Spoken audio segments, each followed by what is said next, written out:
everyone, it's Froggy, and I'm back again with another episode of Will a Wonderful World. So let's go ahead and open this up. 如果时间可以重来 A journey alone. Oh, just you. Okay. Alright. In the subway train, an old blind woman raised a well-worn metal mug to my face. An old man who looked like her husband was... What? An old man who looked like her husband was helping her from behind with one hand. His other hand was holding a worn-out speaker. It was playing May Happiness Be With You. Beijing had banned solicitation in the subway, but these beggars could still often be seen in the cars. Nobody wanted to be the bad guy or feel guilty, so no one would report them to the authorities. I put $5 in the mug. I usually wouldn't do something like this, but I just wanted them to leave me alone today.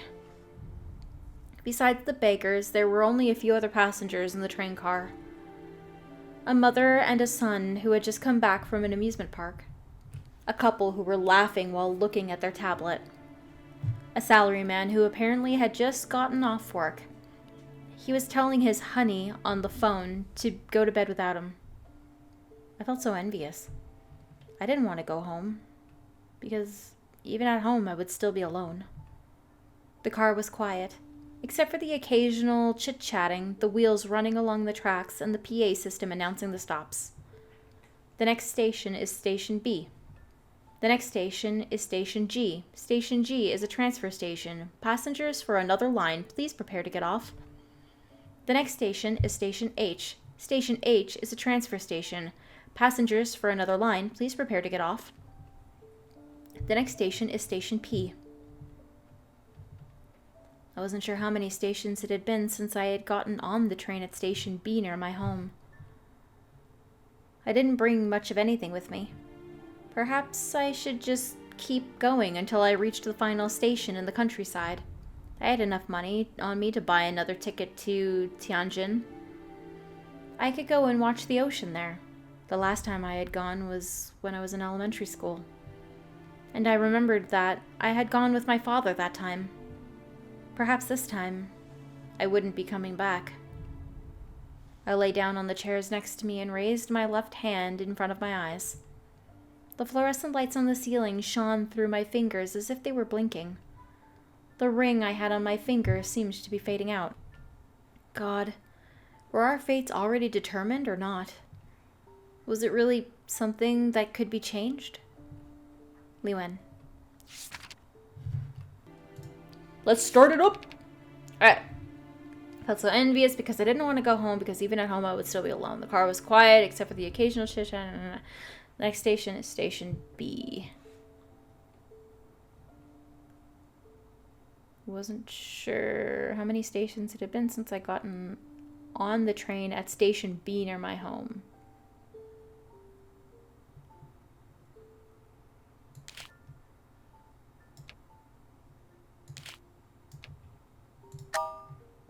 Let's run through the stations, why not? My phone just buzzed again. Another complaint from another customer whining about the quality of my goods. Are we an adult now? Oh please, what kind of quality did you expect from something that cost you $5? I got off the train at a random station. I'd had enough. I didn't know how to keep living like this. There were very few people in the station. The next train was 5 minutes away. I stood there on the platform, completely still, for 5 minutes, until the headlights of the train blinded me. I jumped up and landed on the railway. I learned one thing. Those movie scenes where the person gets hit by a train and then flies into the air were all lies. The girl next door. Woof! Okay, well, yeah, that's a bad ending. Of course it is. Retry. H. No? P.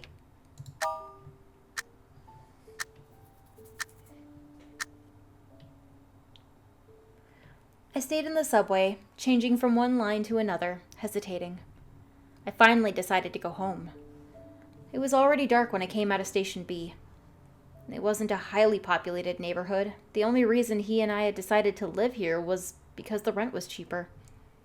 The grass was tall near the exit, and the street lights were a little dim. I walked down the street and watched my own shadow getting longer and longer. Suddenly another shadow appeared next to mine.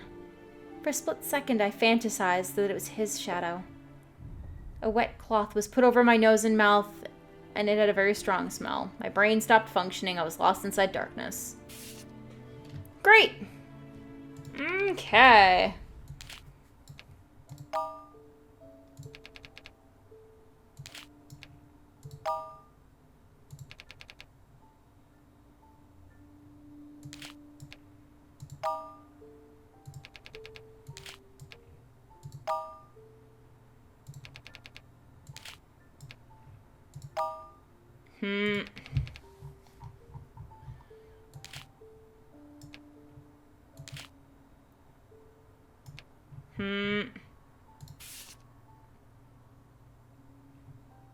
Okay, so we can look at a map. Okay, that's interesting.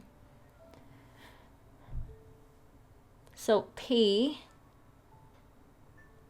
G to F, G to C. Hold on, what are the options? Okay, we got H, G, B, and P. H, G, B, and P down here? How? I mean...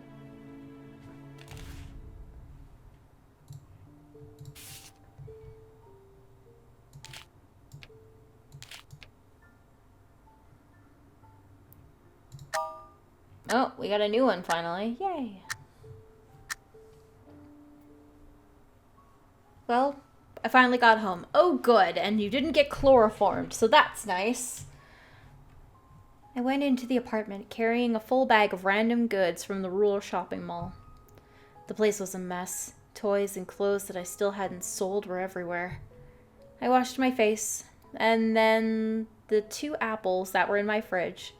They were the only edible things in there. I took a bite from one of them and put the other one in front of a photo of Mr. Wen. Hey, how have you been? I'm doing well. I would say this to the photo every time I came back. Then I would pretend that he had responded and asked about my day, to which I would then reply that I had been doing well, even though it was a total lie. He'd had the surgery at the same time that I graduated high school. It was a success at first. However, during my freshman year in pre-med, things took a bad turn. The doctor said the cancer cells had spread. Without telling him, I took a leave of absence from school to take care of him, and I started living with him. Why do you still call him Mr. Wen, then? He was always cheerful in the beginning, assuring me that there were all kinds of new treatments available. I knew he was just trying to make me feel better. But I was still watching him get weaker and weaker and losing the fight day by day. Cancer was a real monster. We were completely powerless against it. On the same day 3 years ago, he was gone and left me all by myself.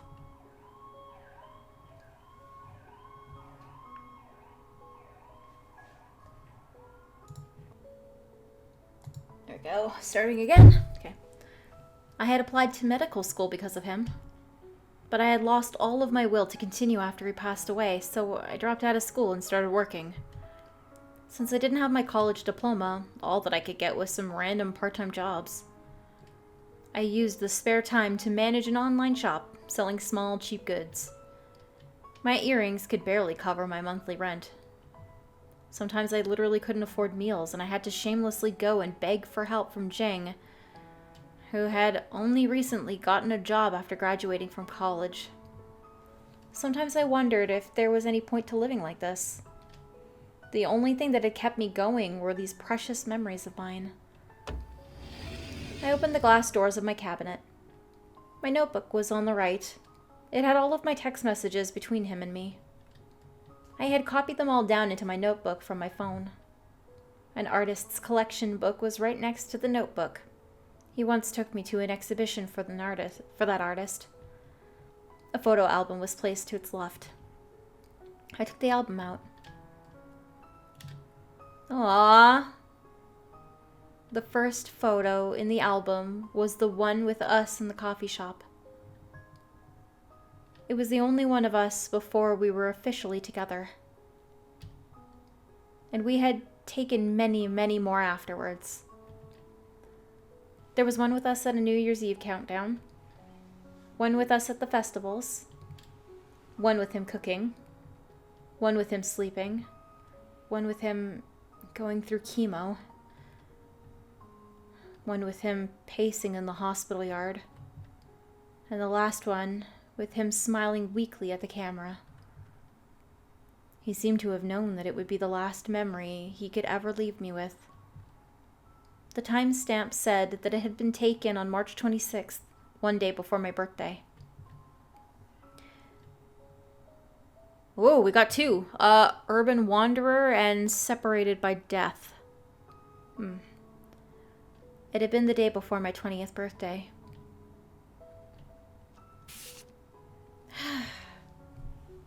This is just sad. Alright, well, I guess I'll go ahead and end this episode here for today on this sad note.